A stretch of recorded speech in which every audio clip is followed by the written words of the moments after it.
বিধানসভা ভোটে বিপর্যয়ের পর এবার বিরাট প্রত্যাবর্তন। বার কাউন্সিল দখল করে মেগা কামব্যাক মমতা বন্দ্যোপাধ্যায়ের।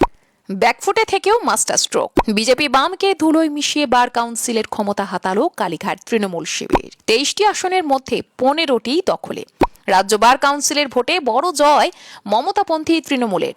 রাজনৈতিক মহলে শুরু নতুন জল্পনা। আমাকে আটকানো অসম্ভব। বার কাউন্সিলে 15টি আসন জিতে বিরোধীদের মুখে সপাটে চড় মারল মমতা শিবির। পরাজয়ের ধাক্কার মাঝেই বার কাউন্সিলের দাপট। মমতার পছন্দের একাধিক প্রার্থীর জয় কি কালীঘাট শিবিরকে ফের অক্সিজেন দিচ্ছে?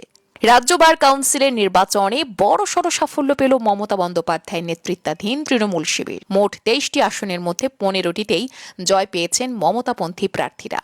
সাম্প্রতিক বিধানসভা নির্বাচনে ক্ষমতা হারানোর পর রাজনৈতিকভাবে চাপে থাকা তৃণমূলের জন্য এই ফলাফল তাই বিশেষ তাৎপর্যপূর্ণ বলেই মনে করছে ওয়াকিবহাল মহল।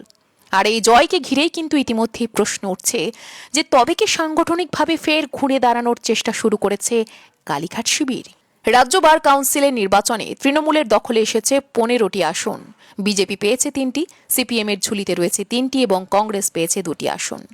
নির্বাচনে জয়ী তৃণমূলের আইনজীবী প্রার্থীরা সকলেই মমতা বন্দ্যোপাধ্যায়ের শিবিরের ঘনিষ্ঠ বলে দাবি ওয়াকিবহাল মহলের। তাদের মধ্যে একাধিক পরিচিত ও হেভি ওয়েট নামও কিন্তু রয়েছে। তৃণমূল আইনজীবী সেলের প্রার্থী সুভাষিস চক্রবর্তী সর্বাধিক ভোট পেয়ে জয়ী হয়েছেন। এছাড়াও বৈশান্যর চট্টোপাধ্যায়, আনসার মণ্ডল, অশোক দেব, ইন্দ্রনীল বসু এবং সিদ্ধার্থ মুখোপাধ্যায়ের মতো তৃণমূলের একাধিক গুরুত্বপূর্ণ প্রার্থী জয় পেয়েছেন। তবে জানা গিয়েছে এই প্রার্থীদের নির্বাচনে দাঁড় করানোর ক্ষেত্রে মমতা বন্দ্যোপাধ্যায়ের সম্মতি ছিল এবং তার পছন্দের প্রার্থীরাই এবার বড় সাফল্য পেয়েছেন।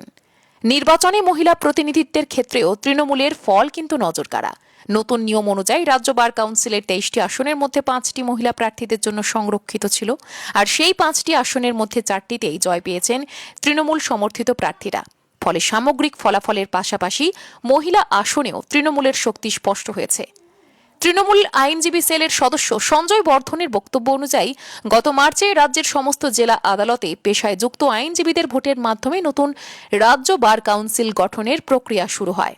আর সেই নির্বাচনের ফলে এবার 23 সদস্যের নতুন বোর্ড গঠনের পথ তৈরি হয়েছে। গতবারের ফলাফলের সঙ্গেও এবারের ফলের তুলনা চলছে। আগে নির্বাচনে বিজেপি 3টি এবং কংগ্রেস 2টি আসন পেয়েছিল। এবারও সেই দুই দলের আসন সংখ্যায় কিন্তু পরিবর্তন হয়নি।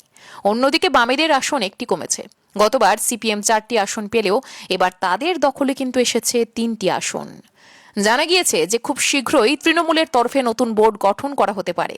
ফলে আগামী দিনের রাজ্য বার কাউন্সিলের প্রশাসনিক কাঠামোতেও মমতাপন্থী শিবিরের প্রভাব আরও স্পষ্ট হওয়ার সম্ভাবনা রয়েছে। ইতিমধ্যে মমতা বন্দ্যোপাধ্যায় একাধিকবার প্রকাশ্যে জানিয়েছেন যে তিনি ফের রাজনীতির ময়দানে সক্রিয়ভাবে ফিরে আসবেন এবং তাকে আটকে রাখা যাবে না।